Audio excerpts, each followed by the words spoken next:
I made a video in the past showing off the Nacon Revolution Unlimited's performance and what it can do when really set up the right way. And by the right way, I mean the way that I prefer when using this controller, such as the button assignments, stick configuration, and all the other little bits and bats that Nacon provides. Just before I start the video, I just want to point out that I'm going to be moving over to a new channel that I made.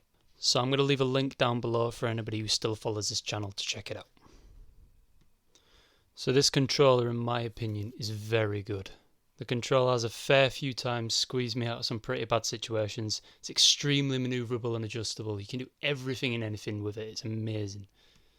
Now I'm not going to show too much of the performance of the controller, but I do have the other video. I'll leave a link in the description of this video so you can check it out. So for my Nacon setup, I typically use the thickest ring on the left stick. This is to ensure on games such as like Call of Duty or any other FPS that you don't have to move the left thumb as much. So say when you want to sprint, instead of it only cuts it off by milliseconds, but instead of moving your thumb up like say that extra 2 mil, it's just cutting that out. It doesn't seem like much, but it does work. It does make it a lot more sensitive. And next is the right thumb stick. And this is probably one of the best parts about this controller, because you can put the thinnest ring on the right stick, which gives your thumb a lot more room to move about, so it can be a lot more accurate and a lot more manoeuvrable. As well as swapping the rings, I also use the concave analog on the right analog. That's just for better thumb grip when it comes to aiming, really. And on the left I use a convex analog. It's just to help flick it around on my left thumb a little bit more. I prefer it. It's up to you still. You guys can choose what the hell you want. It's your preference as well. Now the only problem with switching these rings is that you will need to adjust the configuration on your sticks using the Nacon software. So here's a screenshot of what I use on my left stick and right stick.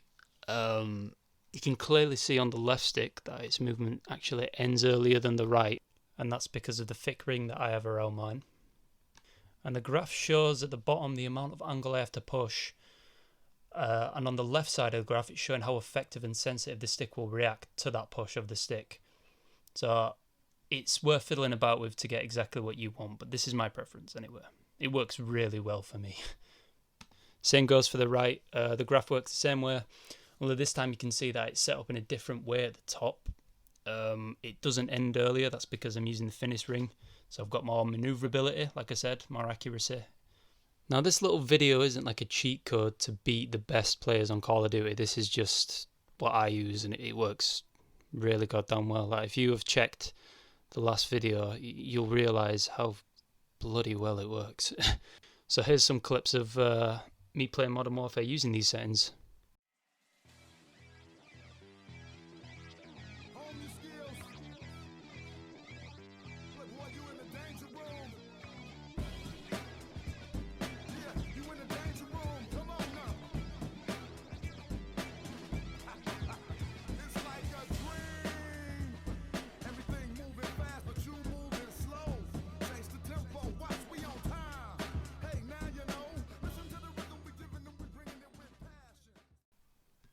Now, like I said, these settings may not work for you. Again, these are just mine. I've had a lot of people, well, not a lot of people. I've had 3 people ask, so this is why I'm making this video as an update. But just tweak the stick adjustments around until you find that like Goldilocks zone. You'll get there. Take some time though. These settings are great for sniping at long range, as well as close range targets as well. Anybody jumping around in the corners, you'll be quick to snap onto them with high speed accuracy. Besides the stick configurations, there's also buttons that need to be assigned as well. You can change it around as much as you want. I personally prefer these settings. They work really well for me. The last thing I did tweaking with my controller was changing the weights in the back as well. I have it offset because I'm used to using a pad with both analogs in the same place.